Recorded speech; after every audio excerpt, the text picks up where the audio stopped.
إله إلا الله.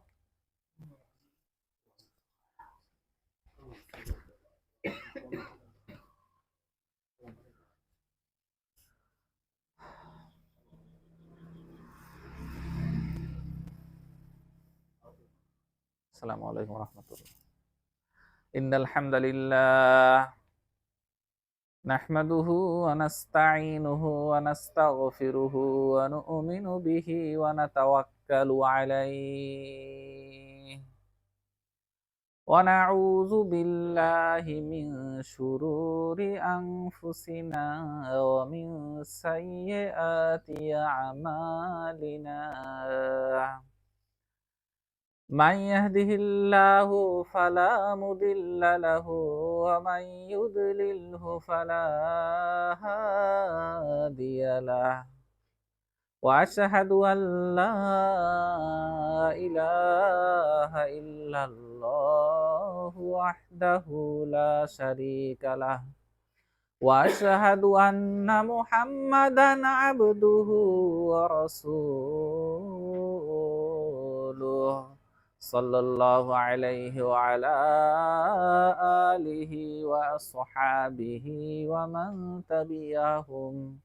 ومن تبعهم بإحسان إلى يوم الدين أرسله الله بالحق بشيرا ونذيرا وداعيا إلى الله بإذنه وسراجا منيرا. أما بعد فقد قال الله تبارك وتعالى في القرآن المجيد والفرقان الحميد بعد أعوذ بالله من الشيطان الرجيم بسم الله الرحمن الرحيم يا أيها الذين آمنوا اتقوا الله حق تقاته ولا تموتن إلا وأنتم مسلمون.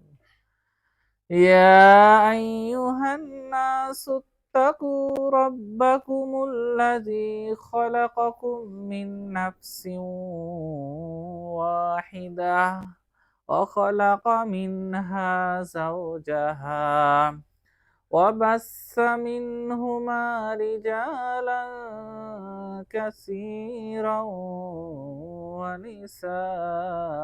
ونساء واتقوا الله الذي تساءلون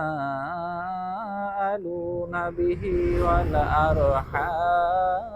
والأرحام إن الله كان عليكم رقيبا.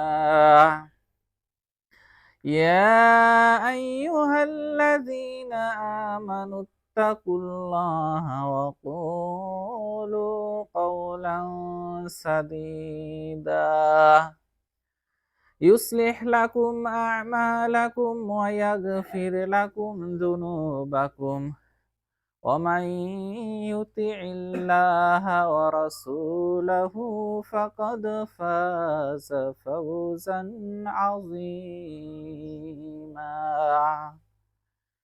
فإن خير الحديث كتاب الله وخير هدي محمد صلى الله عليه وسلم وشر الأمور محدثاتها وكل محدثة بدعة وكل بدعة ضلالة وكل ضلالة في النار.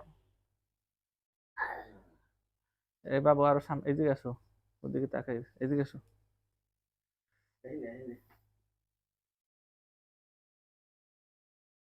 সমস্ত প্রশংসা সেই মহান আল্লাহ সুবহানাহু ওয়া তাআলার জন্য, যেই আল্লাহ সুবহানাহু ওয়া তাআলার অশেষ মেহেরবানিতে আমরা জুমার মতো একটি পবিত্র দিনে আল্লাহর ঘর মসজিদে আসার ও বসার মতো সুযোগ পেয়েছি। এজন্য আল্লাহ শুকরিয়া আদায় করি, আমরা বলি আলহামদুলিল্লাহ। সালাত ও সালাম বর্ষিত হোক আমাদের শেষ নবী, সর্বশ্রেষ্ঠ নবী মুহাম্মদ সাল্লাল্লাহু আলাইহি ওয়াসাল্লামের উপর। আল্লাহুম্মা সাল্লি আলা মুহাম্মদ ওয়া আলা আলি মুহাম্মদ কামা সাল্লাইতা আলা ইব্রাহিম ওয়া আলা আলি ইব্রাহিম ইন্নাকা হামিদুম মাজিদ। আল্লাহুম্মা বারিক আলা মুহাম্মাদিন ওয়া আলা আলি মুহাম্মাদিন কামা বারাকতা আলা ইব্রাহিম ওয়া আলা আলি ইব্রাহিম ইন্নাকা হামিদুম মাজিদ। আল্লাহ সুবহানাহু ওয়া তাআলা আপনাকে আমাকে একটি সুন্দর হায়াতে তৈয়বা দান করেছেন, উত্তম হায়াত দান করেছেন। কারো ৬০ বছর, কারো ৭০ বছর, কারো ৩০-৪০ বছর।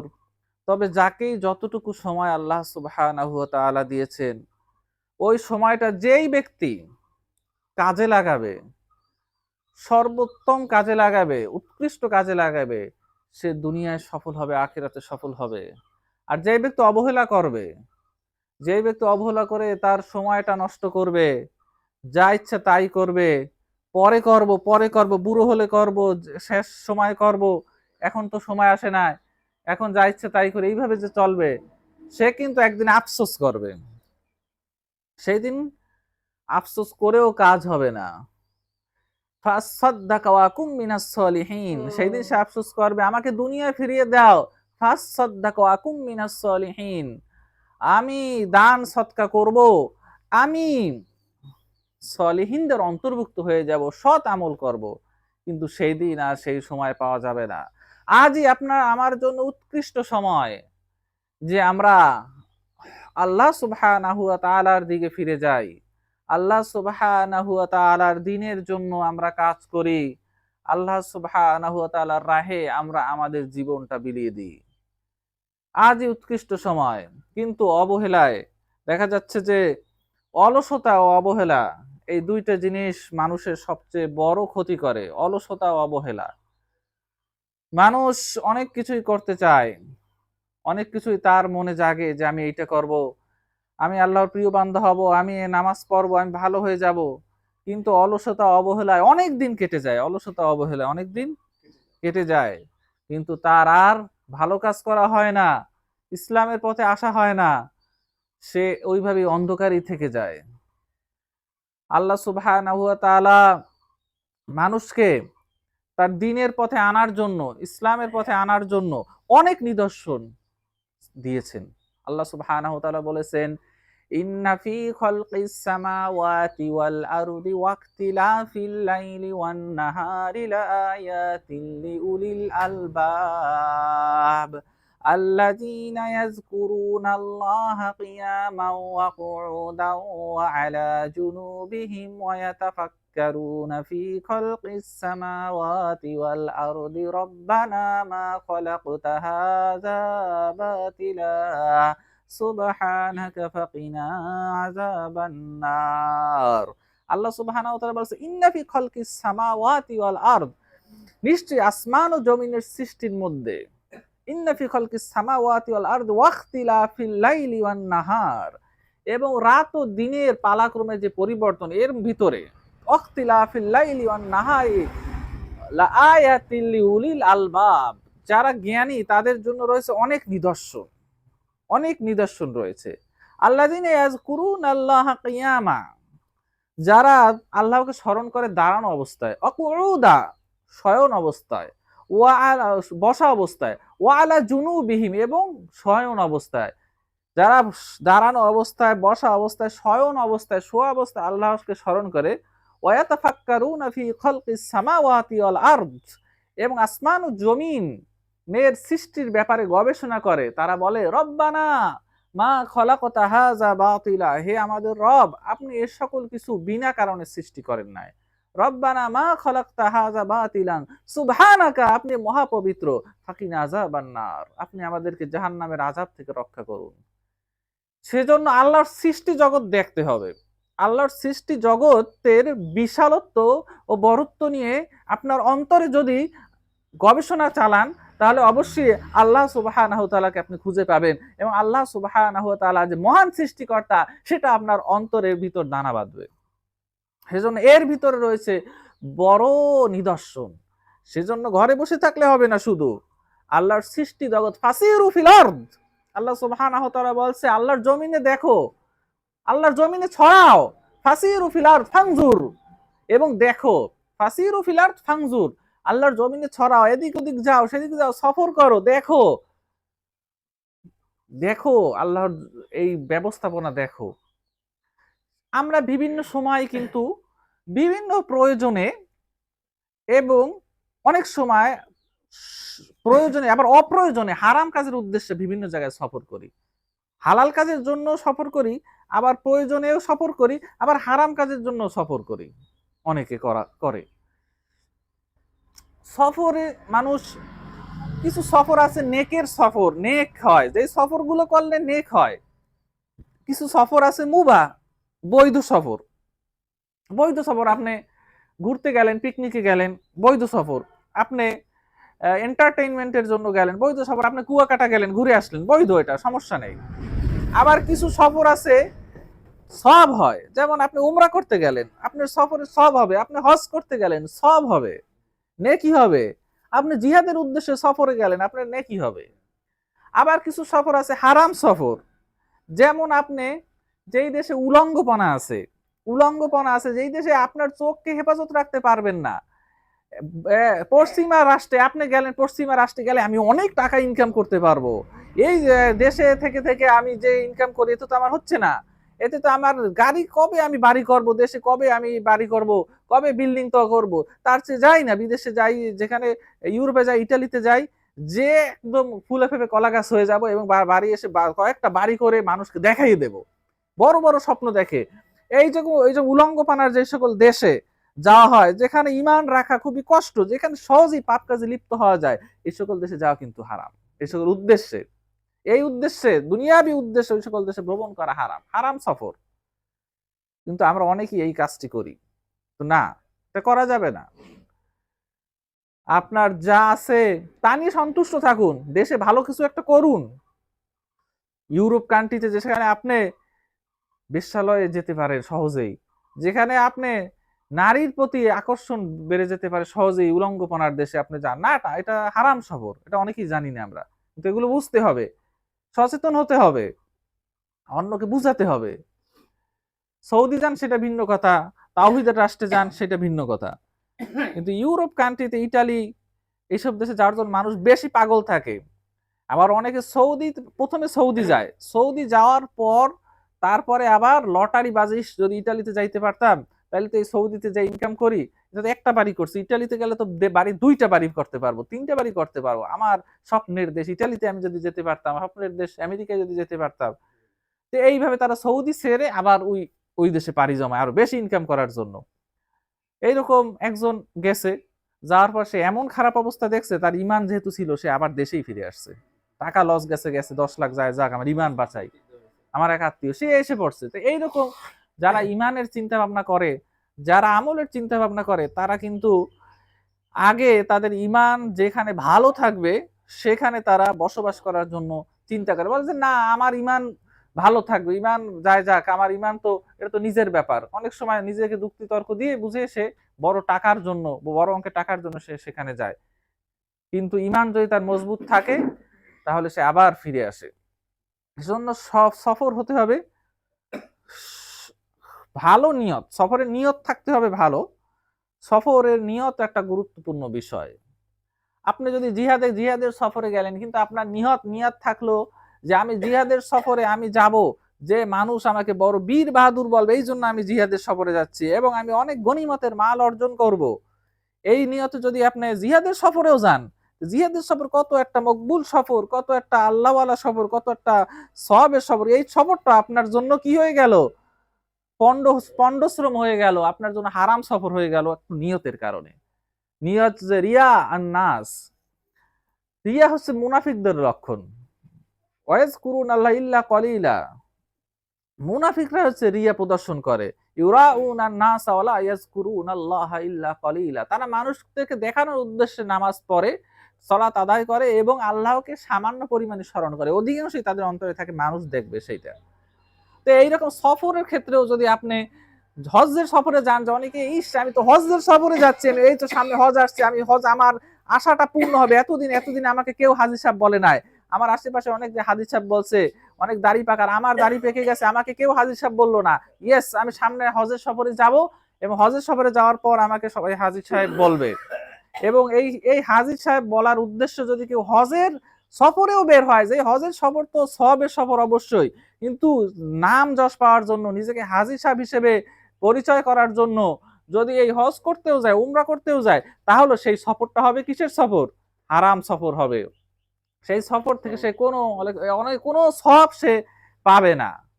সেজন্য সফরের ক্ষেত্রে নিয়তটা হতে হবে একমাত্র আল্লাহ সুবহানাহু ওয়া তাআলাকে রাজি খুশি করার জন্য। যতরূপ ভাবে প্রতিটি কাজ আমরা করি আল্লাহ সুবহানাহু ওয়া তাআলাকে রাজি খুশি করার জন্য, তদ্রূপ হজের সব কথা না বলি, তদ্রূপ হজের সব আগে যা গেছে গেছে কথা না বলি, এখন জরুরি বক্তব্য, হজের সফরটাও আমাদের কিন্তু কথা বললে কিন্তু জুমার সবটা নষ্ট হয়ে যাবে। তো হজের সফরটাও হবে হচ্ছে গিয়ে সেই জন্য আল্লাহ তাআলাকে সন্তুষ্ট করার জন্য। এরকম আমরা যেখানে যাই, যে উদ্দেশ্যেই যেখানে যাই, আমাদের সফরটা হবে আল্লাহ সুবহানাহু ওয়া তাআলাকে রাজি খুশি করার জন্য।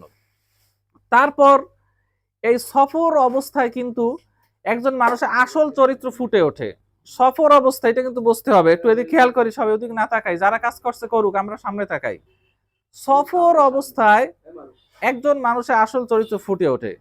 দেখা যাচ্ছে যে সে যখন বাড়িতে থাকে, সমাজে থাকে, সে কিন্তু হারাম কাজ ততটা করতে পারে না, যেহেতু তার ঘরে স্ত্রী আছে, ঘরে তারপরে আপনার তার সমাজের লোকজন আছে, হারাম কাজ করতে পারে না। কিন্তু সফর অবস্থায় তার আসল চরিত্রটা ফুটে ওঠে, কেননা সফরে যখন সে যায় তখন সে কিন্তু দেখা যাচ্ছে যে সফরে গিয়ে চরিত্র নষ্ট করতে পারে, চরিত্র নষ্ট হয়ে যেতে পারে, সে খারাপ একটা হারাম কাজ করতে পারে, তার জন্য খুব সহজ।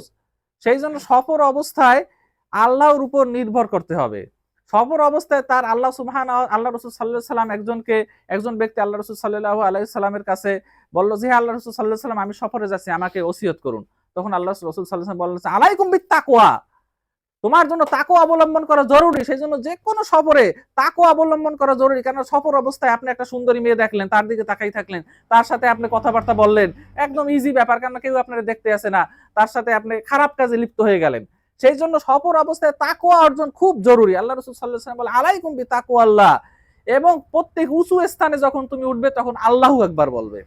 এই দুইটা উপদেশ আল্লাহ রাসূল সাল্লাল্লাহু আলাইহি ওয়াসাল্লাম সেই ব্যক্তিকে দিলেন সফর অবস্থায় তাই তাকওয়া অবলম্বন করা খুবই জরুরি।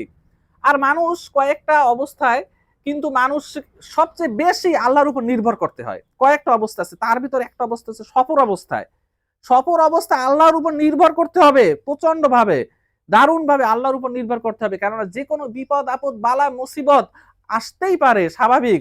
সফর অবস্থায় মানুষ যখন ঢাকা যায় বা দূর দূরান্ত যায়, যে কোনো লঞ্চে বিপদ, বাসে বিপদ, বা যে কোনো তার একটা দুর্ঘটনা, ব্যক্তি দুর্ঘটনা বা সামষ্টিক দুর্ঘটনা ঘটতেই পারে। সেই জন্য এই কয়েকটা মুহূর্ত যে মুহূর্তে আল্লাহর উপর বেশি নির্ভর করতে হবে, সেই জন্য এই সফর মুহূর্তে আল্লাহর উপর বেশি নির্ভর করতে হবে।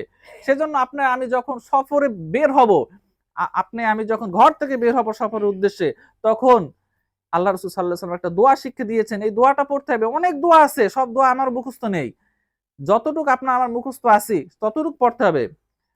অন্তত এই ছোট্ট দোয়াটা সবারই পড়তে হবে, যে বিসমিল্লাহি, আমি আল্লাহর নামে বের হচ্ছি, বিসমিল্লাহি তাওয়াক্কালতু আলাল্লাহ, আল্লাহর উপর নির্ভর করছি, ওয়ালা হাওলা ওয়ালা কুওয়াতা ইল্লা বিল্লাহ, আল্লাহর ইচ্ছা ছাড়া কিছুই সম্ভব না, কারো কোনো ক্ষমতা নাই আল্লাহর ক্ষমতা ছাড়া, ওয়ালা হাওলা, আল্লাহর ক্ষমতা ছাড়া, আল্লাহর ইচ্ছা ছাড়া কিছুই সম্ভব, ওয়ালা কুওয়াতা, এবং কোনো কুওয়াত নাই, শক্তি নাই আল্লাহর শক্তির উপরে, ওয়ালা কুওয়াতা ইল্লা বিল্লাহ। এইভাবে দোয়া পড়ে ঘর থেকে যদি বের হন, তাহলে বিপদ আপদ বালা মুসিবত থেকে আল্লাহ সুবহানাহু ওয়া তাআলা আপনাকে রক্ষা করবে। শয়তানের ওয়াসওয়াসা থেকে আল্লাহ সুবহানাহু ওয়া তাআলা আপনাকে রক্ষা করবেন। শয়তানের ওয়াসওয়াসা আসতেই পারে।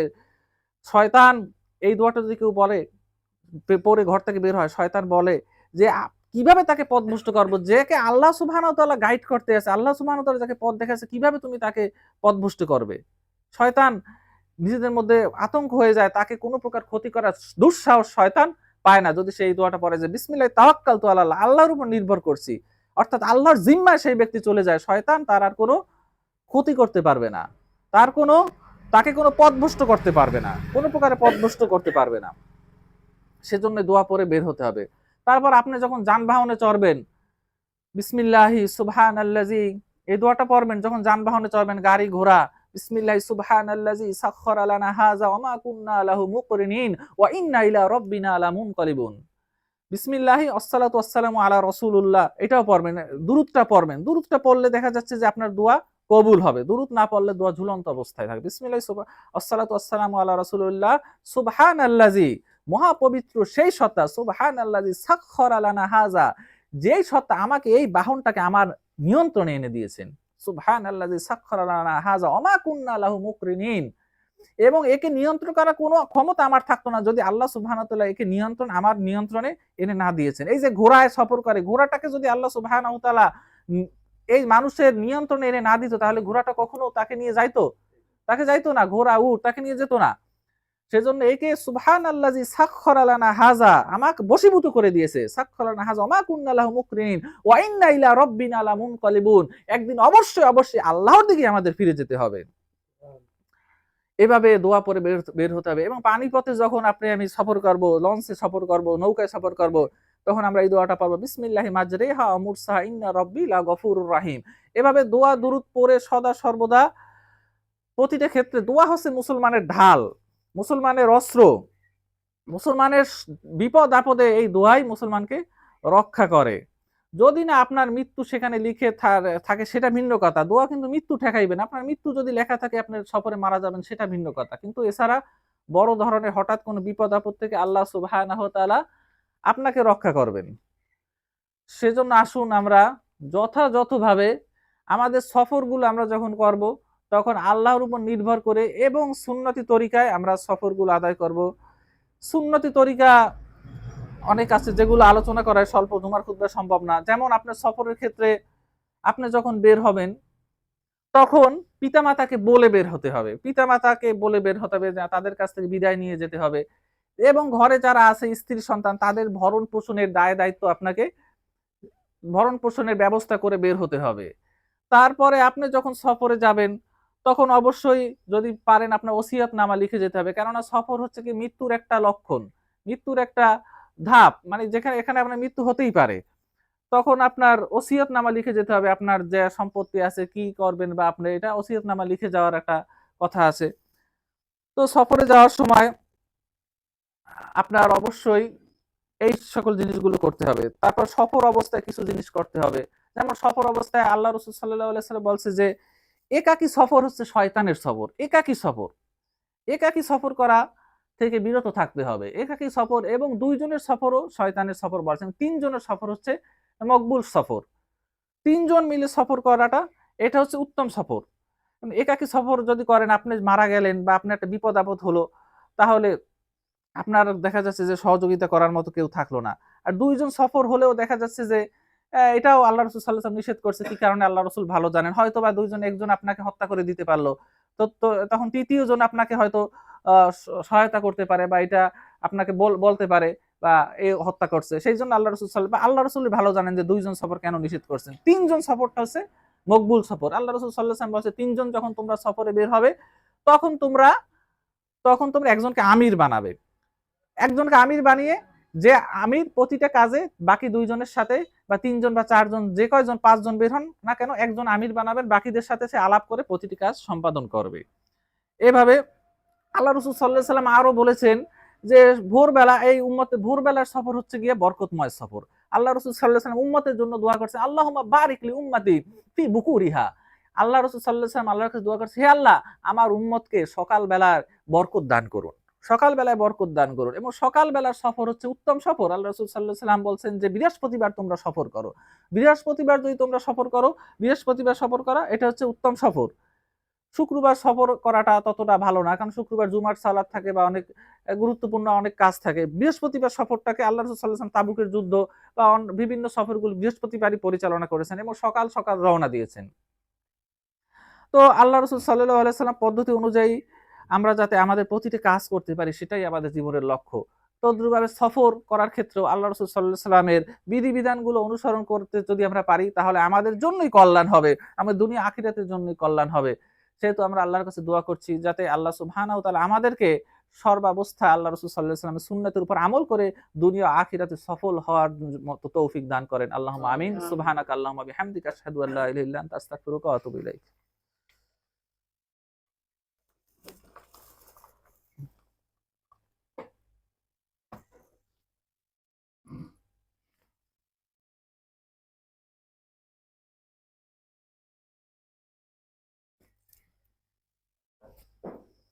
আলহামদুলিল্লাহ, আসসালাতু ওয়াসসালামু আলা রাসূলিল্লাহি ওয়া আলা আলিহি ওয়া সাহবিহি ওয়া মান ওয়ালা, আম্মা বা'দ। ইন্নাল্লাহা ওয়া মালাইকাতাহু ইউসাল্লুনা আলান নাবী ইয়া আইয়ুহাল্লাযীনা আমানু সাল্লু আলাইহি ওয়া সাল্লিমু তাসলিমা।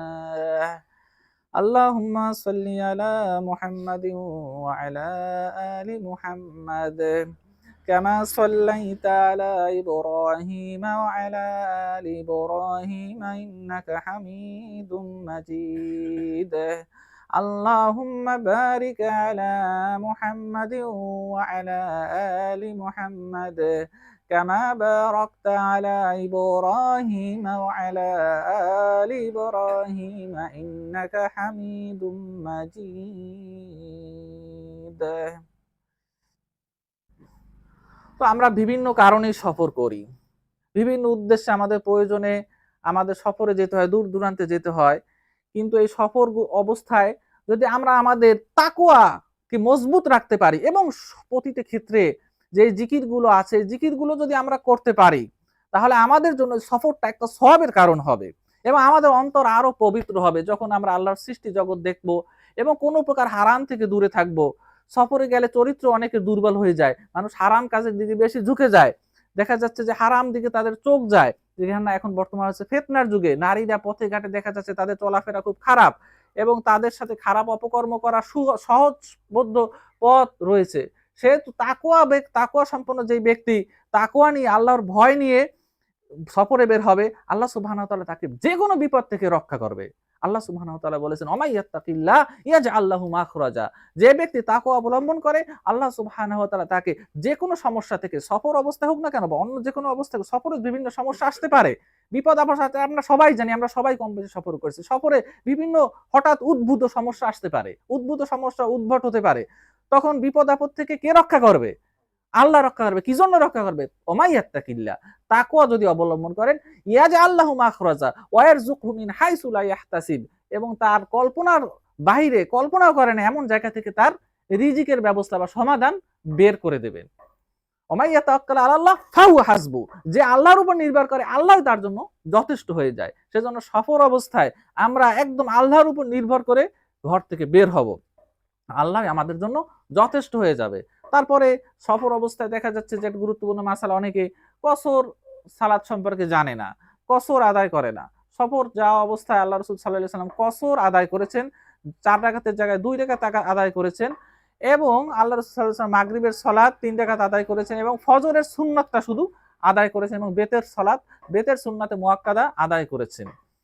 এছাড়া আল্লাহ রাসূল সাল্লাল্লাহু আলাইহি ওয়াসাল্লাম আর কোনো সুন্নাত আদায় করেনি এবং 4 রাকাতের জায়গায় 2 রাকাত আদায় করেছেন। এবং এই কসর পালন করতে গিয়ে অনেকে দেখা যায় যে না, আমি জামাতে যোগ দেব না। দেখুন, ধরেন সে 4 দিন বা 4 দিনের কম, 4 দিনের বেশি হলে তো মুকিম অবস্থায় সেখানে এসে পূর্ণ নামাজ আদায় করবে 5 দিন বা 6 দিন। যদি এরকম একটু দৃঢ় নিয়তে যায় যে আমি 6 দিন, 5 দিন বা তার বেশি থাকবো, এরকম দৃঢ় নিয়তে যদি যায়, তাহলে তো সে পূর্ণ সালাত আদায় করবে। কিন্তু সে যদি 4 দিন বা তার কম নিয়তে যায়, তাহলে সে অবশ্যই 2 রাকাত করে আদায় করবে 4 রাকাতের জায়গায়। তো সেক্ষেত্রে অনেকে দেখা যায় যে জামাতে শরীক হয় না। কেন? জামাতে তো 4 রাকাত পড়ে, আমি তো 2 রাকাত পড়বো না, এটা করা যাবে না। জামাত সর্বাবস্থায় ওয়াজিব। জামাত কিন্তু এই সফর অবস্থায় তার জন্য ওয়াজিব। জামাতে যে কয় রাকাত আদায় করুক ইমাম, তার জামাতের পিছনে তাকে দাঁড়াতে হবে, জামাতে তাকে শরীক হতে হবে। জামাত যদি ছুটে যায়, তখন তাকে কসর আদায় করতে হবে বাধ্য হয়ে। কিন্তু জামাত সর্বাবস্থায় ওয়াজিব। জামাত সে আর পথে ঘাটে তো যে জামাত আদায় হবে সেটা তো অবশ্যই কসর করেই সবাই আদায় করে, সেটা তো সমস্যা হয় না। কিন্তু নির্দিষ্ট গন্তব্যস্থানে পৌঁছে দেখা যায় যে পুরো সালাত আদায় করা হয়, সে জামাতে শরিক হবে, এটা তার জন্য বাধ্যতামূলক। তো সফরের দূরত্ব সম্পর্কে অনেকে চিন্তা করে যে কত দূর গেলে সফরে যাব, এটা কিন্তু নির্দিষ্টভাবে আল্লাহ রাসূল সাল্লাল্লাহু আলাইহি ওয়াসাল্লাম বলে যায় নাই। ইমাম ইবনে তাইমিয়ার যে মতটা এটাই সঠিক মত, যেটা হচ্ছে যে সমাজের লোকজন যেই দূরত্বটাকে সফর মনে করে সেই দূরত্বটাকেই সফর হিসেবে গণ্য করতে হবে। আল্লাহ রাসূল সাল্লাল্লাহু আলাইহি ওয়াসাল্লাম ৩ মাইল বা ৩ ফারসাক দূরত্বেও আল্লাহ রাসূল সাল্লাল্লাহু আলাইহি ওয়াসাল্লাম কসর সালাত আদায় করেছেন। আবার আরো দূরত্বেও কসর আদায় করেছেন। এইরকম বিভিন্ন মত পাওয়া যায়। একেকটা মাযহাবে বা একেকটা মুস্তাহিদরা একেকটা মত রয়েছে। আপনি যেকোনো একটা মত গ্রহণ করতে পারেন, এটা আপনার বিষয়।